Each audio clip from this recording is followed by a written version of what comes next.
สิพ่ออยู่ดอกคัดทำให้หลายๆความมีว่าต้องใส่สิเอาพรถึงใส่สิเอาพรถึงใส่คิดแล้วได้ขอให้ได้สุขแม่ปรารถนา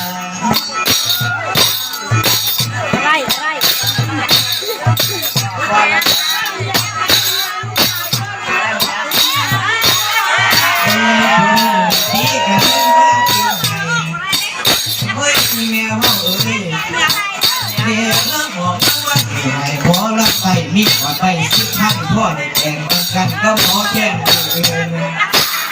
ไอ้จ้องว่าต้องเจอซอยเสือซอยเสียงก็มีแนวเสียอันใดจักการอันใดอาการของสายสะอาดสะอาดอยู่ได้บ้างเห็นแต่ว่าไม่เป็นจังสิขอทับคือสีดอกสันท่าแนวเมเมื่อคนที่เพิ่งนั่งมาแบบ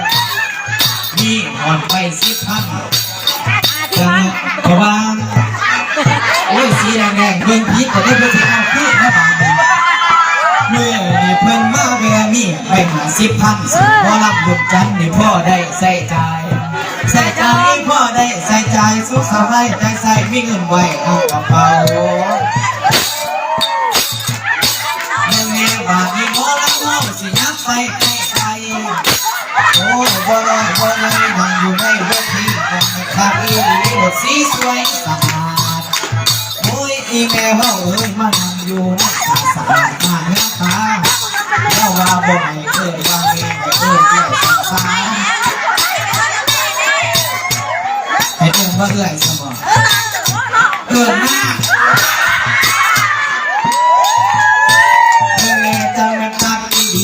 ผู้สาวอยู่ไกลโอ้ยข่าวหมอลำไต่จนสับจนสายจนมันสาดน้ำลายนี่ขอต่อยมือนี่เพิ่นมาเวสิบ่เอิญว่าเมสิเอิญว่าผู้สาวเนี่ยเบิ่งแก้มกับขาวพ่อปานกับไข่พ่อปานกับไข่ขั้นมาแม่นข่อยได้ขั้นข่อยได้อยู่ไกลสิพ่อได้ก็เป็นดีสีใสสะอาดเมื่อเราอยู่ในสะอาดทางหน้าตาเนี่ยบนแขนบนขาขาวงามไปโอ้บ่พี่บ่ต้อยให้ต้อยเนี่ยจักข้าวขั้นไม่เลื่อนบ่ขาวกับยาวเฝ้าเลื่อนเปียกโอ้ยนอกละเฮาเอ้ยขั้นเมียนดีเอามือไปเบียดกับยาเทียดยาผมสร้างหัวใจเพราะอยากดมนี่ส้มแก้มอ่อนส้มแก้วอ่อนถ้าบ่มีผู้สอนไปนั่นจริงก็สอนถ้าบ่มีคนต่อปากไม้ความเป็นครูงามในสู่เพิ่นเอ้ยงามในแฟนเพิ่นเอ้ยสิไปสอนว่าผู้ใดเองอย่าอับมานั่งใกล้ๆอย่าดูปลายบ้านแฟนงามกว่าสาวเมืองแม่เทียบประดาแดนฟ้าปานเดินดาราเมืองใต้บ่มีไผสิงามพอได้มากจืดตัวพ่ออย่าใบแก้มกันบ่ห้ามว่าจังใดนกข้างมากับไปแล้วน้องเมื่อผู้เดียวสันบอสสดทำทีจังไม่ขับอีลีเดี๋ยวก่อนเดี๋ยวแย่งเนี่ยเม็ดแก้มกับแบงแซงจังแบงสาลาบขาวเบิ้งให้เอาเมื่อเศร้าแก้มผู้สาวเปิดก่อนแก้มผู้สาวเปิดก่อนมาอ่อนซ้ำแต่เจ้ามันมาเข้าดอกกันได้ออกมาสบายดีแซ่บผ้าเนื้อหรือผ้าไตกินแนวใดหรือเอามาให้อยู่ดีเด่นกาสะอาดแจ่มใสอย่าได้ทุกข์อย่าได้ง่วนบัดยืนนั่งหรือนอนให้สำลักสบายพอดย้ำนอนหรือยามหนักหรือทำในหลังเขากับเราเจ้าแต่ละคนขึ้นหรือการจงแก่เจ้าสักครั้งรู้จงโศกใหญ่คิดแนวใดขอให้ได้สิ่งใดถ้าเป็นต้องการข้ามเจ้ามาขึ้นขี่ไม่มันเส้นโดดาจนเลือดทุกคนให้เกิดความเสียไปในเขาแต่ละวันจะไงมันสร้างสัมพันธ์สัทธากับใจใหญ่เมื่อเพิ่งสอนมาใส่มีรางบอกรางวัลหมอลำบุญจันนี่พ่อได้ใส่ใจพ่อได้ใส่ใจสุขสบายจะใส่มีเงินไว้เรียนดีจะไงเป็นความดีหลุดตั้งเม็ดฟักอีหลี ว่าผู้เดียวโดดๆมื่อนี้เล่าว่าเป็นคนโสดมาเสียมอละเอิญให้ลูกให้ข้ามนั่งแขนนั่งคอเห็นตาหักตาหอนี่น้องตาเขาเบิดให้บอกมอละที่จะเถื่อเนี่ยองค์บ่เปิดบ่เบื่อเราเจ้าภาพสักผ้าสีนี้ไปก่อนสาลาไปไว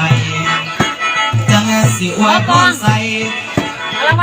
อยู่ดีกินดีให้เดินเป็นเศรษฐีมีเงินเป็นโกด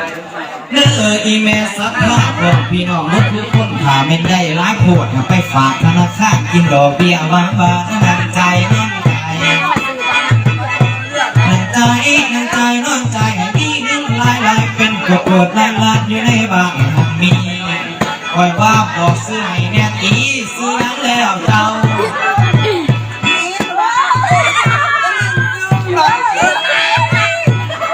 คนกับบ่น้องบอกเขาพ่อปันสาวสิไปจะงามไม่สร้างงามหลายงามแรงคอยว่าจะงามไม่งามสงามเมื่อน้องลาตาคำเบิ้งให้บอกพอน้ำให้ผัวมาน้ำบ่อเป็นตาหักตาห้องบอกว่าผัวบ่มีจังไม่คักอีหลีเราฟ้อนอยู่ใกล้ๆฟ้อนยังทุกข์อยู่เลยให้แต่งคำใส่ในปากข้างให้แนบอังเพื่อนตัวด้วยสิมึงสูงจะ7-8สั่นหรือเศร้าสั่นกันแห่งนี้ตั้งแต่หาทางตื่นเมื่ออยู่บ้านดงไปถอยรถออกเพิ่นไงนี่ผู้สิเมื่อถ้าเราพอถอยออกก็ดียันแล้วเมื่อ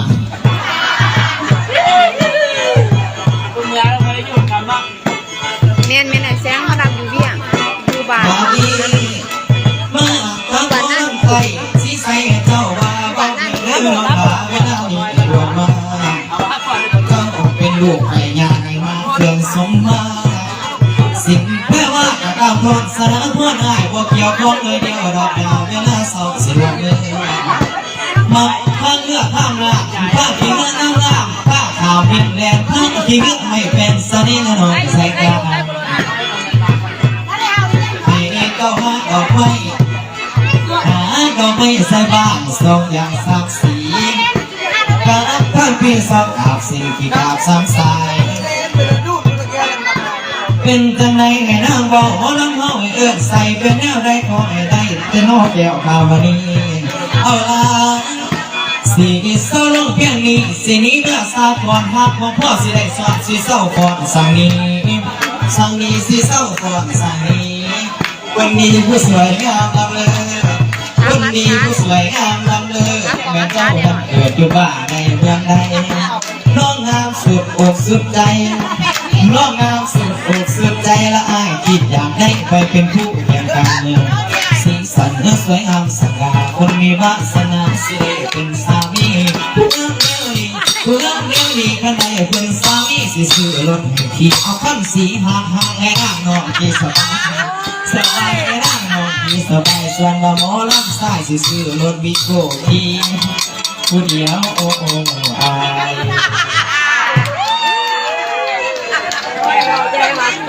หมอลำวงปากกานี่จังมาอีนี้หรือมาอีลินอีแม่เอ่ยมีแต่หยอกอยู่เรื่อยๆอยู่ซื้อรถห่างแล้วขี่ซะว่า